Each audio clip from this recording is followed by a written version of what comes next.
अब देखिए, हम बात करेंगे कॉमन साइज़ बैलेंस शीट की। कॉमन साइज़ बैलेंस शीट की अगर मैं बात करूं तो आप देखिए, इस साल आपका जो पेपर हुआ था उसमें कॉमन साइज़ बैलेंस शीट आई। ये रही पूरी बैलेंस शीट बनी हुई है 2019-20। तो एक चीज़ हमने ये सीखी, चाहे कॉमन साइज़ बैलेंस शीट हो या कंपैरेटिव बैलेंस शीट हो, याद रखिएगा, कॉमन साइज़ बैलेंस शीट हो या कंपैरेटिव बैलेंस शीट हो, आपको क्या करना है, फॉर्मेट में पूरी बैलेंस शीट बनानी है। तो चलिए देखते हैं। फॉर्मेट वही रहता है, फॉर्मेट क्या रहता है, यूजुअली वही रहता है, लेकिन ज़रा सा चेंज आता है। तो मैं ये कॉमन साइज़ बैलेंस शीट के आपको 3 क्वेश्चन बेसिकली दे रखे हैं, तो मैं इन्हें नंबरिंग दे देता हूँ। ये नंबर 1, ये नंबर 2 और नेक्स्ट पेज पे आपका आ गया नंबर 3। ठीक है, ये आपके 3 क्वेश्चंस हो गए असाइनमेंट के कॉमन साइज बैलेंस शीट के। मैं एक क्वेश्चन कराऊंगा, बाकी क्वेश्चंस आप खुद कर लेंगे। यही क्वेश्चन लेता हूँ मैं, question number 1। What you have to do, draw the format of common size balance sheet. You will write in capital letters the name of the format common size balance sheet. Balance sheet, common size balance sheet. As I told you earlier, whenever you prepare balance sheet, it is prepared on the last day of financial year. Therefore, we write as at 31st March 2018 and 2019. ये हमारा आ गया। अब आप यहाँ लिखें particulars, then you will write draw the format.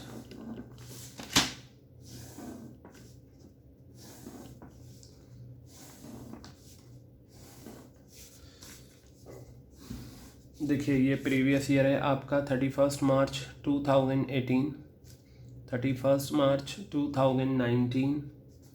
वहाँ हम क्या लेते थे, कॉमन साइज इनकम स्टेटमेंट में percentage of revenue from operations.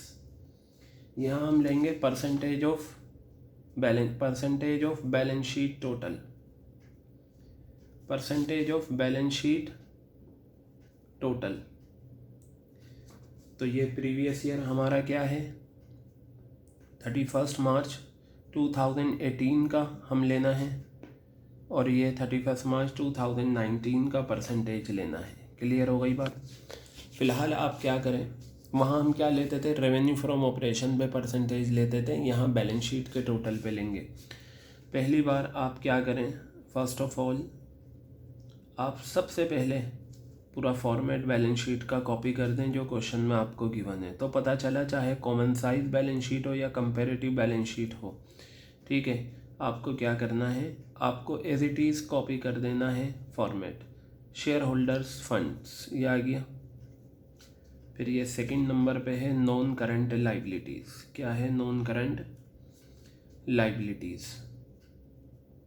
Next current liabilities.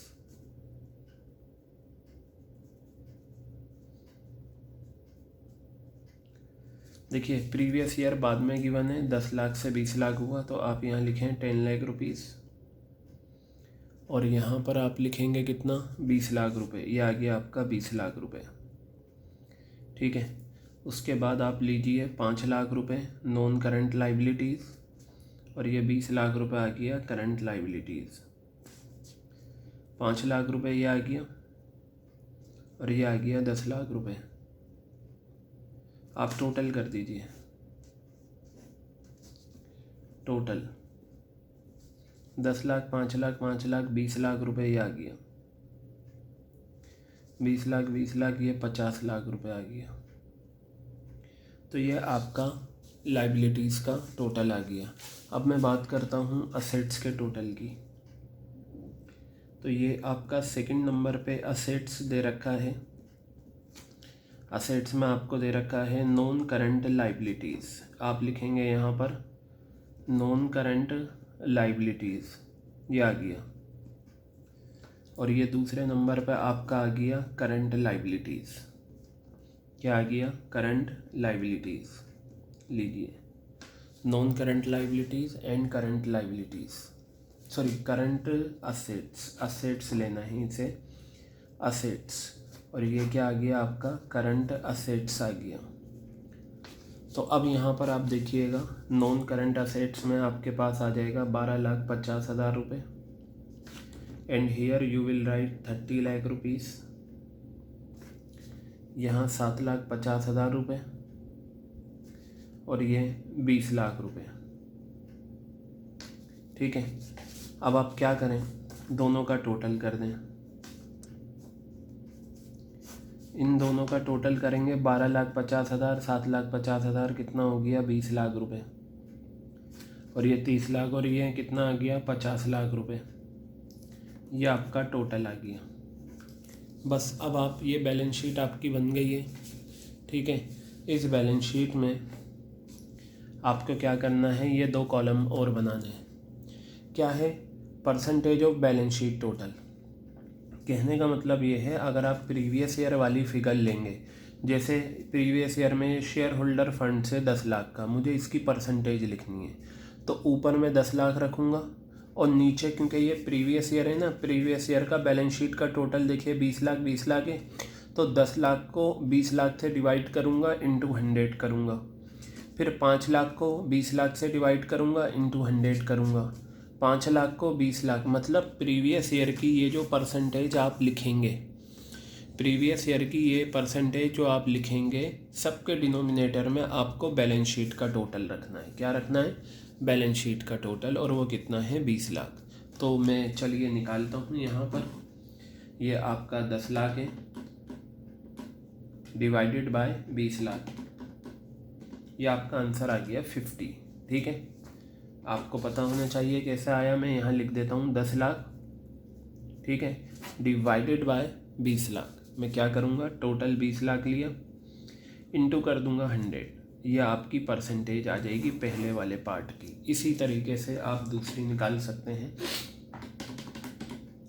Divided by 20 lakh.